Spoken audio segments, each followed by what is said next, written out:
Recentemente nós mostramos vários tipos de panelas, vocês se lembram disso? Nós falamos como elas podem influenciar na hora de preparar os alimentos. E infelizmente, aliás, como sempre, quando eu estou com a Carol, nosso tempo é muito inimigo e não conseguimos nos estender muito. Como a quantidade de e-mails que recebemos foi assustadora, nós decidimos voltar a falar do assunto com quem mais entende dele. A nossa colaboradora, a nutricionista Carol Santos. E aí, bonitinha, como é que você está? Graças a Deus. Você viu o que falaram de você hoje, não? O que me falaram? Que você estava uma uva. Ah, imagina. Literalmente a cor. Não uva, né? Não vou explicar por quê. Porque na minha época de garoto, né, jovenzinho ainda, eu não sei se aqui em São Paulo era assim, mas lá no Rio, quando você fala, ai, ela é uma uva, significava que a moça era um espetáculo. Imagina, então, Rony, que é isso. Tio Rony vai falar, você é uma uva. Imagina, Rony, que é isso. Bom, Carol, nós estamos juntos aqui mais uma vez, que eu falei, né, que nós tivemos uma pauta, como sempre a gente estoura tudo, então hoje vamos começar falando essa panela no vídeo que estava sendo mostrado pelo Pascoal, é linda, né? Essa é de pedra-sabão, né? Pedra-sabão, não precisa nem cozinhar, tão linda que ela é. Ela é linda. Ela é linda, ela é bem interessante, Rony. A pedra-sabão é feita por essa rocha chamada esteatito, que é muito encontrada em Minas Gerais, né? E é uma rocha, inclusive é a única rocha, né, natural que na verdade serve para ser como uma matéria-prima para fazer um utensílio para fins culinários, né, pelas propriedades físico-químicas dela. Inclusive, foi uma das primeiras matérias-primas para se fazer um utensílio para fins culinários também, o esteatito. Olha que interessante, né? Isso completamente. E até hoje se utiliza, logicamente, mais na região de Minas, né? E o interessante, Rony, é que esse tipo de pedra, né, esse tipo de panela, ele faz migração de cálcio, magnésio, manganês e ferro para os alimentos. Inclusive também é um tipo de panela que ajuda no tratamento de anemia ferropriva, né, por deficiência de ferro. Ferro? Ele não tem ferro? Exatamente, tem, mas tem ferro, também é liberada durante o cozimento. Não só o ferro, o cálcio, o magnésio e o manganês também. Mas como a anemia é um problema de saúde pública, infelizmente ainda, né, por crianças, mulheres em idade fértil e vegetarianos, por exemplo, então, por isso que é um tipo de panela que é importante, ela é interessante, sim, né, agregarmos aí no nosso hábito. E um fator importante é que essa panela, ela pode haver uma liberação grande de níquel. O níquel é um metal tóxico que pode levar a asma, dermatite, alergias, né? E como é que a gente faz isso? A gente tem que fazer uma cura da panela para proteger e para diminuir essa migração de níquel para o alimento. Como é que a gente faz a cura? A gente faz normalmente quando a gente tem a aquisição da panela e no primeiro uso, né, normalmente. Como é que a gente faz? A gente unta toda a panela com óleo vegetal refinado, enche de água, coloca num forno a 200 graus por 2 horas, desliga o forno, espera 2 horas. Mas é um procedimento que você não vai fazer sempre, é só no primeiro uso, Rony. Tá. Por isso que é um trabalho a mais você vai ter, mas depois você não precisa mais ter igual o ferro, lembra que a gente tem que fazer? Então, e a panela de pedra-sabão, se bem que o ferro a gente tem que fazer, lembra a panela de ferro que a gente fez, mas por causa da ferrugem, então ela é um pouco mais trabalhosa. Mas no caso da pedra-sabão é uma vez, 1, 2 vezes no máximo, que é quando você adquire a panela antes do primeiro uso e só. Para justamente evitar a migração de níquel, diminuir muito a migração de níquel. E aí você espera esfriar por completo, lava, né, a panela, tudo, e depois armazena, só que ela tem que ser armazenada seca. Então você pode até armazenar na chama do fogão, exatamente, secar na chama do fogão. Tá. Isso é muito importante, tá? Mas é um tipo de panela bem interessante, mas sempre fazer a cura antes do primeiro uso. É muito importante. E é preciso fazer cura na panela de barro ou não? Sim. Também? Preciso. A panela de barro ela é muito utilizada no Espírito Santo, Vitória do Espírito Santo, né? Tradicionalmente utilizada até hoje, está nos dias de hoje. A gente vai grande da minha família de lá. Ai, que legal. Tô cheio de panela de barro que eles mandam para mim. Tem uma preta fazer também. A moqueca capixaba. A moqueca capixaba não é nessa panela que eu faço, não. É numa preta, assim como se fosse uma terrina, uma coisa aberta. Olha, que interessante. Mas é muito utilizado ainda lá, né? É, demais. Mais do que eu sabe disso. E as panelas, são as panelas de barro, se você comprar com cerâmica, por exemplo, são panelas mais rústicas, né? Onde o tipo de argila utilizado é diferenciado, a moldagem, a queima, o acabamento final.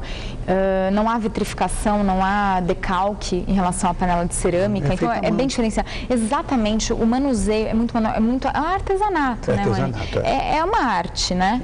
E é muito interessante cozinhar alimentos aquosos, então arroz, feijão, sopas, molhos, ensopados de carne. E muito cuidado utilizar... Cozido português. Isso.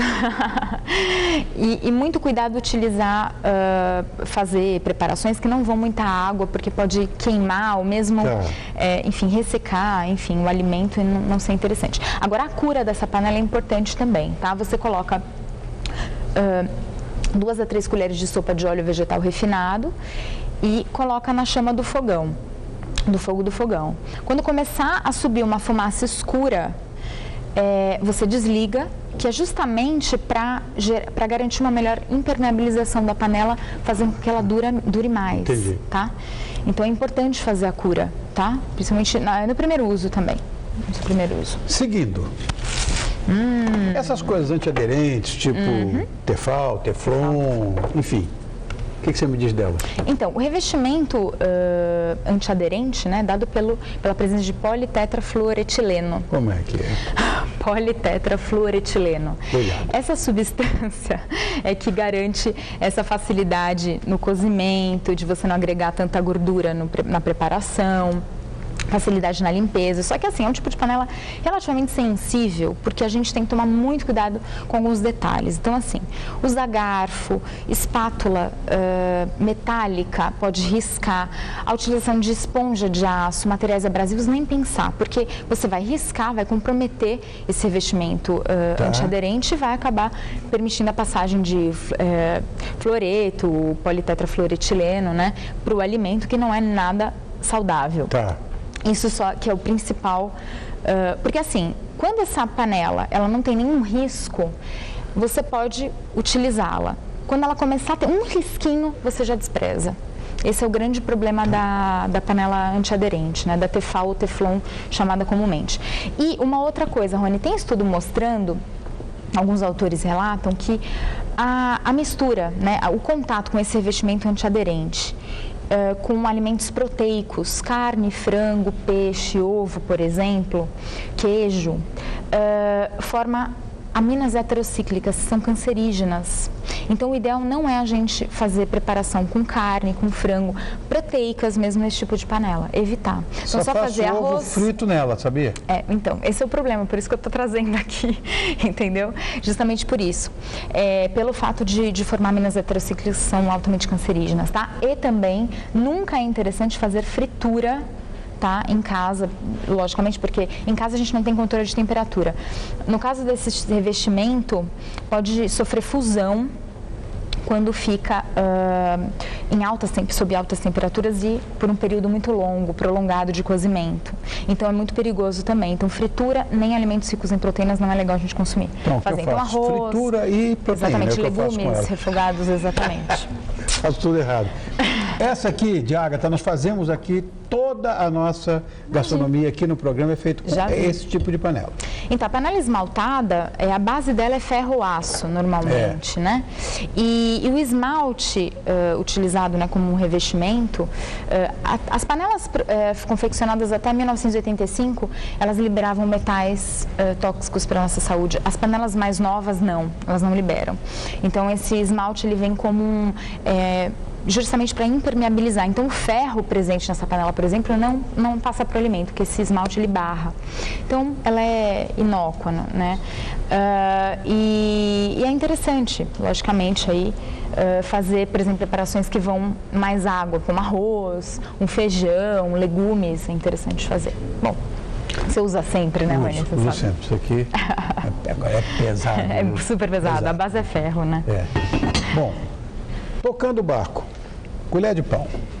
Colher de pau, né? Antes de você descer o pau na colher de pau, eu devo dizer assim que eu adoro colher de pau, mesmo sabendo que não é legal. Eu adoro. Então, Rony, o grande problema da colher de pau é o seguinte, a colher de pau, principalmente a madeira úmida, né? Quando você utiliza, você vai lavar e, enfim, e já guarda praticamente, você dá faz uma secagem muito superficial. Esse é o grande problema, porque a madeira úmida é um grande meio para a proliferação de micro-organismos. Isso pode gerar uma toxifecção alimentar.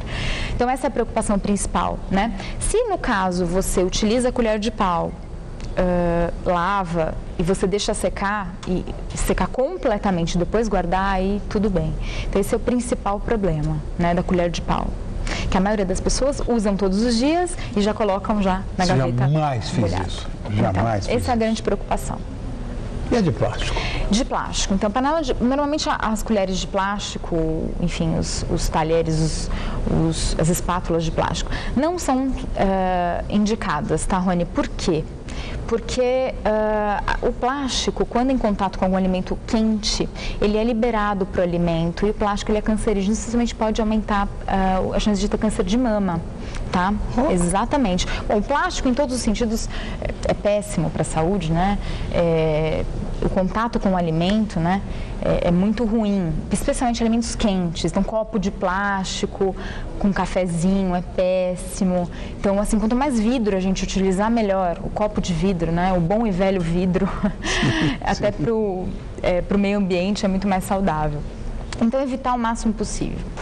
Bom, falou em vidro, estamos com uma forma de bolo aqui de vidro inventada, acho que no início do século XX, Pyrex inventou isso aqui. Tá aí, ó.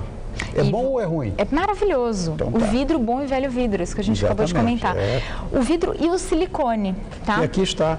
Espátula de silicone, espátula né? de silicone. Bom também? Maravilhosa. Tanto as formas de silicone... Mas não é um plástico? Não então, ela é diferente. Ele não libera substâncias tóxicas para o alimento. Então, pode ter um contato com o alimento quente.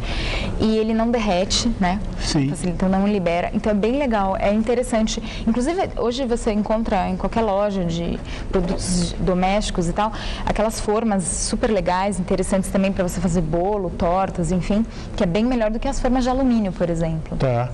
Então, entendeu? É isso aí. Bem melhor. Inclusive, para utilizar a panela de tefal, é sempre importante utilizar sempre a colher de silicone, enfim, para você não raspar, né? Bom, eu espero que dessa vez, bonitinha, você não tenha ficado nenhuma dúvida, para você não mandar mais e-mail, porque também se você mandar, ela volta. Agora, eu acho que dessa vez nós respondemos tudo, né, Carol?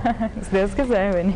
Nossa colaboradora e querida amiga, tão queridinha, nutricionista Carolina Santos, quinzenalmente está com a gente às quartas-feiras, quarta sim, quarta não. Ela colabora com Todo Céu há muitos anos. Mais informações importantes sobre saúde e alimentação, como marcar consulta, se quiser com ela, 2276-5413, 2649-0682, 5594-4919 e com o site que você já conhece, que é o www.nutrisantos.com.br. Isso aí, de Obrigada, fato. Viu? Você está uma uva. Obrigada, viu?